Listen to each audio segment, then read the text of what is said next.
नमस्कार दोस्तों। दोस्तों आपने भी ये ज़रूर फ़ील किया होगा कि पिछले कई वर्षों की तुलना में जो फरवरी और मार्च का महीना रहा है, वो ज़्यादा गर्म रहा है। दरअसल उत्तर और पश्चिम भारत के कई क्षेत्रों में मार्च की शुरुआत में ही असामान्य रूप से बहुत ज़्यादा तापमान दर्ज किया गया है और ये जो तापमान है, ये सामान्य से 8 से 13 डिग्री सेल्सियस ज़्यादा रहा है। ये टेम्परेचर का जो डिफ़रेंस है, ये बहुत ज़्यादा होता है। कुछ स्थानों पर तो फरवरी-मार्च में ही आपको लू जैसी स्थिति देखने को मिली। तो इसका प्रमुख कारण ये माना जा रहा है कि इस साल जो शीतकाल में हमारे देश में पश्चिमी विक्षोभ आते हैं, उसकी संख्या काफ़ी कम रही है। इसकी वजह से हमारे देश में जो गर्मी है उसकी शुरुआत समय से पहले हो गई है।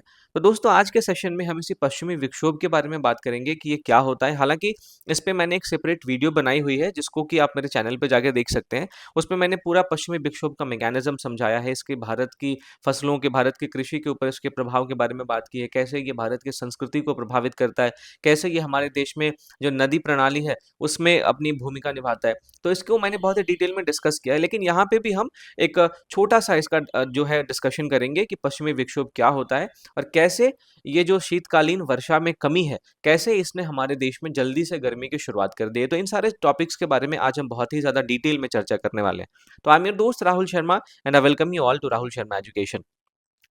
सबसे पहले दोस्तों हम बात करते हैं पश्चिमी विक्षोभ के बारे में कि ये क्या होता है। लेकिन उससे पहले अगर आपने वीडियो को लाइक नहीं किया है तो लाइक कर दीजिए, चैनल को आपने सब्सक्राइब नहीं किया है तो सब्सक्राइब कर लीजिए। दोस्तों पश्चिमी विक्षोभ एक अतिरिक्त उष्णकटिबंधीय चक्रवाती प्रणाली है, एक एक्स्ट्रा ट्रॉपिकल साइक्लोन है। एक्स्ट्रा ट्रॉपिकल साइक्लोन कहने का मतलब अगर आप पृथ्वी पे ग्लोब को देखें तो आपको 23.5 डिग्री नॉर्थ और 23.5 डिग्री साउथ की दो रेखाएं मिलती है। नॉर्थ वाले को कर्क रेखा कहते हैं, साउथ वाले को मकर रेखा कहते हैं। तो इनके बीच का जो क्षेत्र होता है हम इसको ट्रॉपिकल जोन कहते हैं, ठीक बात है। इससे ऊपर के जो क्षेत्र होते हैं हम इसको एक्स्ट्रा ट्रॉपिकल कहते हैं। तो जो पश्चिमी विक्षोभ है ये 23.5 डिग्री नॉर्थ से ऊपर में बनता है और ये 30 डिग्री के आसपास में आपको बनता हुआ दिखता है। 30 डिग्री नॉर्थ के आसपास आपको भूमध्य सागर में बनता हुआ दिखता है। तो इसलिए ये एक एक्स्ट्रा ट्रॉपिकल साइक्लोन है जो कि भूमध्य सागर क्षेत्र से उत्पन्न होता है और फिर ये भारत की तरफ बढ़ता है।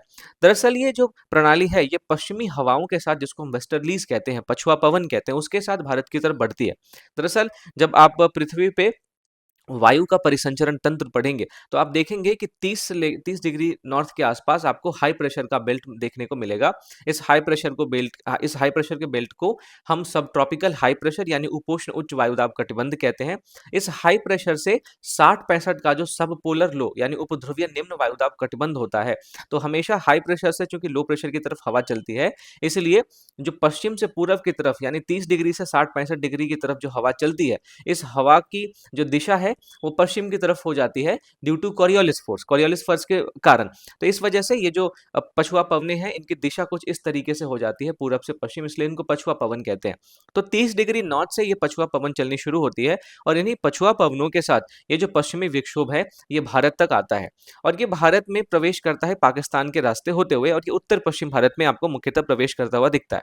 और जब ये भारत में आता है तो भारत में आते समय ये भूमध्य सागर से, काला सागर से, कैस्पियन सागर से यहाँ से नमी लेता है और ये नमी युक्त वायु जब हमारे देश में एंटर करती है तो उत्तर पश्चिम में जब हिमालय से टकराती है तो हिमालय की ढाल के सहारे ये नमी युक्त वायु ऐसे ऊपर उठती है। और आपको पता होना चाहिए कि जब भी वायु ऊपर उठती है तो उसके तापमान में कमी आती है और जैसे ही तापमान में कमी आएगी तो वायु का संघनन शुरू हो जाता है और संघनन के पश्चात जो वायु में नमी है वो वर्षा के माध्यम से नीचे आ जाती है। और पश्चिमी विक्षोभ से होने वाली वर्षा में आप देखें तो जो ज़्यादा ऊँचाई पर वर्षा होती है वो हिमपात के रूप में होती है। तो इस तरीके से पश्चिमी विक्षोभ भारत में पहुँचती है और भारत में वर्षा और हिमपात दोनों का कारण बनती है। तो ये दोस्तों हमने पश्चिमी विक्षोभ के बारे में बात करी। अब इस पश्चिमी विक्षोभ का हमारे शीतकालीन मौसम में महत्व बहुत ज़्यादा है, क्योंकि अगर आप पश्चिमी विक्षोभ का समय देखें तो ये भारत में दिसंबर से लेकर फरवरी के बीच सक्रिय रहते हैं और उत्तर भारत में जो शीतकालीन वर्षा होती है उस वर्षा का सबसे मुख्य स्रोत यही पश्चिमी विक्षोभ है। क्योंकि इससे कई सारे क्षेत्र प्रभावित होते हैं। जम्मू कश्मीर है, हिमाचल प्रदेश है, उत्तराखंड है। इन 3 राज्यों में जो वर्षा होती है, क्योंकि ये पहाड़ी राज्य हैं तो इनकी ऊँचाई समुद्र तल से ज़्यादा है, तो इन 3 राज्यों में जो वर्षा होती है, वो हिम के रूप में या बर्फ के रूप में होती है। फिर पंजाब, हरियाणा और जो पश्चिमी उत्तर प्रदेश है, ये क्षेत्र भी इस पश्चिमी विक्षोभ के कारण प्रभावित होते हैं और यहाँ पे होने वाली वर्षा जलबूंद के रूप में होती है। तो पश्चिमी विक्षोभ का जो लाभ है, वो हमें ये देखने को मिलता है कि ये हिमालय में हिमपात करवाता है। ये रबी फसलों के लिए नमी प्रदान करता है। ये नदियों और ग्लेशियरों के लिए जल स्रोत प्रदान करता है और हमारे देश में भूमिगत जल पुनर्भरण के लिए बहुत ज़्यादा महत्वपूर्ण है, क्योंकि हाल के कुछ वर्षों में आपने जल की कमी की समस्या को बहुत ज़्यादा बड़े पैमाने पर बढ़ते हुए देखा होगा। और इन सब समस्याओं का सबसे बड़ा कारण है हमारे देश में भूमिगत जल स्तर का नीचे चला जाना। तो भूमिगत जल स्तर के पुनर्भरण में इस पश्चिमी विक्षोभ की भूमिका बहुत ज़्यादा महत्वपूर्ण हो जाती है। लेकिन ये जो पश्चिमी विक्षोभ है दोस्तों, इसके पैटर्न में हाल के कुछ वर्षों में बहुत ज़्यादा बदलाव देखा गया है। इसकी तीव्रता में और इसकी आवृत्ति दोनों में बदलाव देखा गया है। इसकी संख्या में कमी देखी गई है, इससे होने वाली वर्षा में कमी देखी गई है।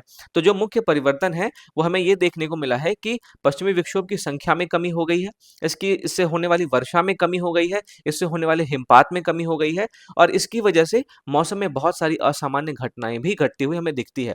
तो इसका परिणाम के तौर पे हमें ये देखने को मिलता है कि हिमालयी क्षेत्रों में बर्फबारी में कमी आ जाती है और भारत में इस बर्फबारी में कमी होने की वजह से, वर्षा में कमी होने की वजह से जो तापमान वृद्धि है, वो असामान्य रूप से बहुत ज़्यादा बढ़ जाती है।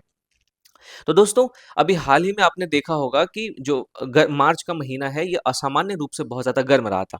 हालाँकि जो आईएमडी है, इंडियन मेट्रोलॉजिकल डिपार्टमेंट, इन्होंने पहले ही ये अनुमान लगाया था कि पश्चिमी हिमालय क्षेत्र, मध्य भारत और प्रायद्वीपीय भारत, ये तीनों के तीनों मार्च में सामान्य से ज़्यादा गर्म रहेंगे।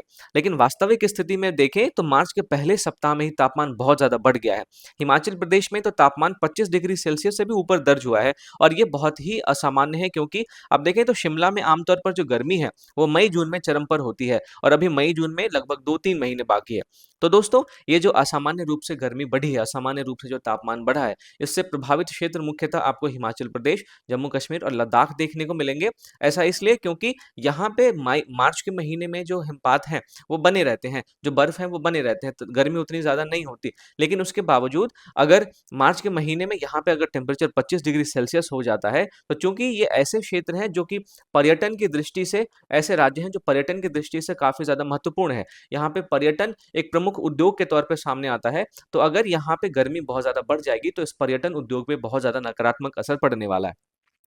तो दोस्तों, अब जो इंडियन मेट्रोलॉजिकल डिपार्टमेंट है, उसने इस जल्दी आने वाली गर्मी के कारणों की अगर हम बात करें, तो उसने बताया कि सबसे पहले तो जो शुष्क शीतकाल रहा है, हमारे देश में जो विंटर रहा है, वो इस साल बहुत ज़्यादा शुष्क रहा है। इसकी वजह से गर्मी जल्दी आ गई है।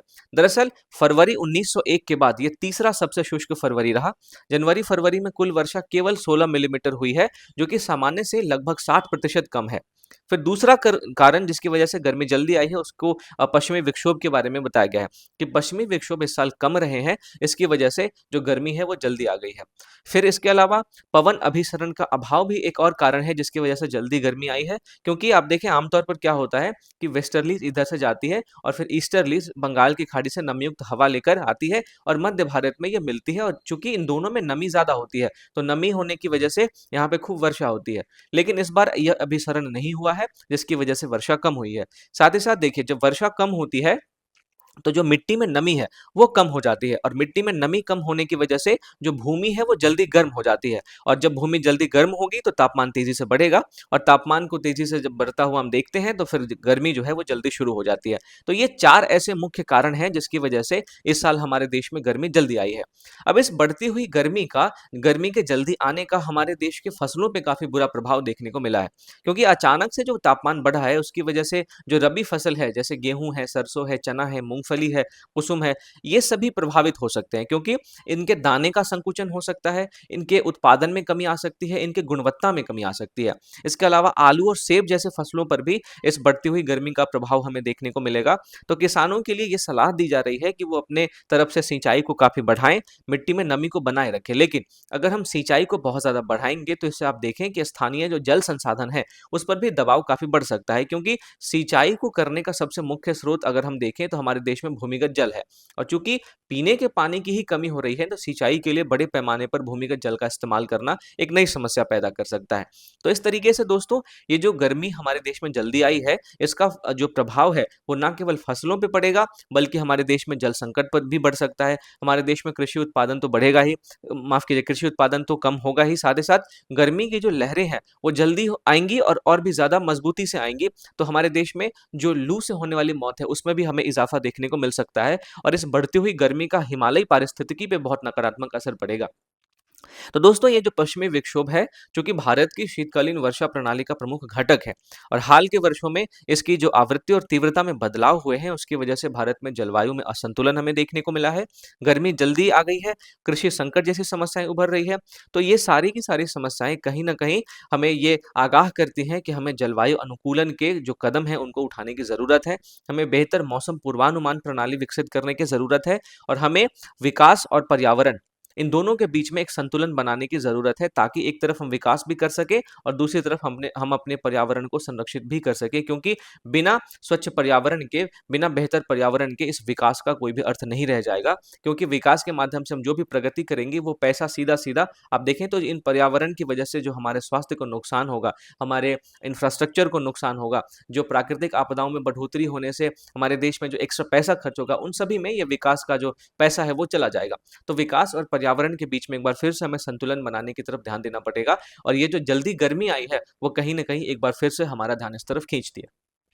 तो ये दोस्तों आज का सेशन था। मैं उम्मीद करता हूँ कि आपने ये समझा होगा कि भारत में जो गर्मी अभी जल्दी आई है, इसके पीछे के क्या कारण हैं, कैसे पश्चिमी विक्षोभ भारत की जलवायु में एक अपनी बहुत महत्वपूर्ण भूमिका अदा करता है।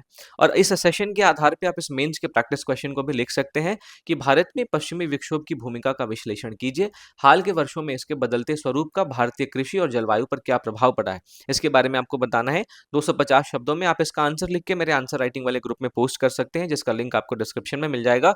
और इस पूरे सेशन के आधार पे आप इस यूपीएससी के प्रीलिम्स एमसीक्यू को भी सॉल्व कर सकते हैं। सवाल है कि भारत में शीतकालीन वर्षा के संदर्भ में निम्नलिखित कथनों पर विचार कीजिए। पश्चिमी विक्षोभ प्रायः उपोष्णकटिबंधीय जेट धारा सब ट्रॉपिकल वेस्टर्ली जेट के साथ संबंध होते हैं। ये मुख्यतः उष्णकटिबंधीय चक्रवात होते हैं जो अरब सागर में उत्पन्न होते हैं। इनके कारण हिमालय के पवनाभिमुख ढालों पर वर्षा और हिमपात होता है। इनकी अनुपस्थिति से उत्तर पश्चिम भारत में जल्दी गर्मी पड़ने की संभावना बढ़ जाती है। अब मैं ये आपके साथ डिस्कस नहीं कर रहा, मैं आपके ऊपर छोड़ता हूँ कि आपने कितने ज़्यादा ईमानदारी के साथ इस सेशन को सुना है। अगर आपने ईमानदारी के साथ सुना है तो इसको आप आराम से कर पाएंगे और इसका जवाब मुझे कमेंट सेक्शन में आप ज़रूर दें, मुझे इंतजार रहेगा। तो दोस्तों इस सेशन का अगर आपको पीडीएफ भी चाहिए तो आप मेरे Telegram channel Rahul Sharma current affairs को जरूर ज्वाइन करें, जहां पे बिल्कुल फ्री ऑफ कॉस्ट आपको इसका पीडीएफ मिल जाएगा। साथ ही साथ मैं जितने भी करंट अफेयर्स के वीडियोस बनाता हूं उसके सारे के सारे पीडीएफ आपको मिल जाएंगे, तो आपको कुछ भी एक्स्ट्रा नोट्स बनाने की जरूरत नहीं पड़ेगी। तो जाने से पहले एक बार फिर से आपको याद दिला दूं, आपने अगर वीडियो को लाइक नहीं किया है तो लाइक कर दीजिए। अगर आपने चैनल को सब्सक्राइब नहीं किया है तो सब्सक्राइब कर दीजिए और अपने दोस्तों में भी जरूर शेयर करें। तो अगले टॉपिक के साथ मैं आपसे मिलूंगा, तब तक के लिए थैंक यू फॉर वॉचिंग।